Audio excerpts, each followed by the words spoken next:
2 kilo கறி அப்பாக்கல்ல வாங்கலான்ட்டு வந்தேங்க. ஆனா நான் வந்த டைம் தான் வந்து தப்பாயிடுச்சு. கரெக்ட்டா 2 மணிக்கு வந்து நான் கறி வாங்க வந்திருக்கேன். கறி எனக்கு இருக்கா இல்லையான்னு சொல்லிட்டு கேட்டுட்டு தேட ஆரம்பிச்சுட்டேன். எல்லாமே எலும்பா தான் இருக்கு. கறி இல்லையே என்ன பண்ணுவேன்னு சொல்லிட்டு கேட்டுட்டே இருந்தேன். அதுக்கப்புறம் எங்க அப்பா அந்த கவர்ல இருக்கு எடுன்னாரு.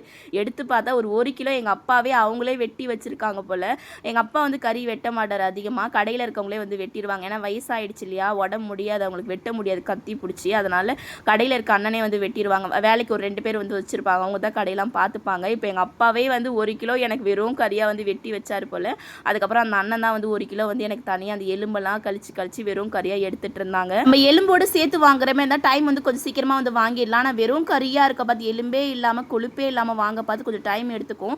கரெக்டாக 1 ஹவர் கிட்ட ஆச்சுங்க இந்த கறியெல்லாம் எனக்கு வெட்டி கொடுக்கறதுக்கு. நான் இப்போ ஒரு 3 மணிக்கு போய் தான் வந்து செய்யவே ஆரம்பிக்கணும். இப்போ எனக்காக தான் இந்த கடையை எங்கள் அப்பா வந்து வச்சுட்டு எங்கள் அப்பா ஒரு 1:30க்கெலாம் வந்து முடிச்சிருவாங்க. நான் வரத்துக்கு கொஞ்சம் டைம் ஆகிடுச்சு. அதனால தான் வந்து அப்படியே வச்சுட்டு இருந்தாங்க. இதெல்லாமே கட் பண்ணி வீட்டில் போய் செய்ய ஆரம்பிக்கணும். மசாலாவுமே வந்து வீட்டில் வந்து அரைக்கணும். எங்கள் அப்பா கிட்ட போயிட்டு வரேன்னு சொல்கிற மாதிரி தானே இருக்குது. நான் காசு நாளைக்கு தரேன்ப்பா சொன்னேன். கறிக்கு காசே கொடுக்காம கறியை வாங்கிட்டு வந்துட்டேன். அப்படியே பார்த்து விரால் மீன் இருந்துச்சு, அதையும் வாங்கிட்டு பூண்டெல்லாம் வாங்கிட்டு வீட்டில் போய் இஞ்சி பூண்டு அரைச்சிட்டு செய்ய ஆரம்பிக்கணும்.